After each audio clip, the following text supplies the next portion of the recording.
બનાસકાંઠાના ડીસામાં આજે વહેલી સવારે એક ટેન્કર ચાલકે પોતાનું ટેન્કર પૂર ઝડપે અને ગફલતભરી રીતે ચલાવી મોટરસાયકલ પર સવાર અને સ્કૂલે જતા વિદ્યાર્થીને અડફેટે લેતા તેનું ઘટના સ્થળે જ કરુણ મોત થયું હતું।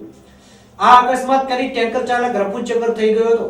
આ ઘટનાની વિગત ઉપર નજર કરીએ તો ડીસા તાલુકાના વાસણા ગોળિયા ગામે રહેતા સાંકળાજી માળીનો પુત્ર નીતિન કુમાર ઉંમર વર્ષ 18 ડીસાની સેન્ટ ઝેવિયર સ્કૂલમાં વહેલી પાળીમાં અભ્યાસ કરતો હતો।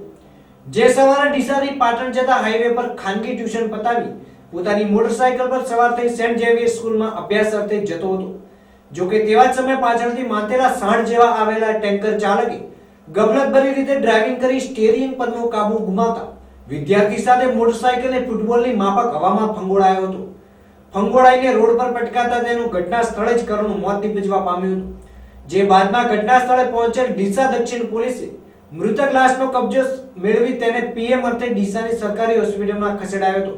હિટ એન્ડ રનની આ ઘટનામાં માસૂમનું અકસ્માતી મોત નિપજાવી ટેન્કર ચાલક ફરાર થઈ ગયો હતો। જો કે વહેલી સવારે રાહ ચલાવતા રાહદારીઓએ જીજે 183699 નંબરવાળી ભાગેડુ ટેન્કર ચાલકનો વાહન નંબર નોંધી લેતા પોલીસે તેને ઝડપવાના તપાસ હાથ ધરી અને ભાગેડ ટેન્કર ચાલકને ઝડપવાના ચક્રો ગતિમાન કર્યા છે।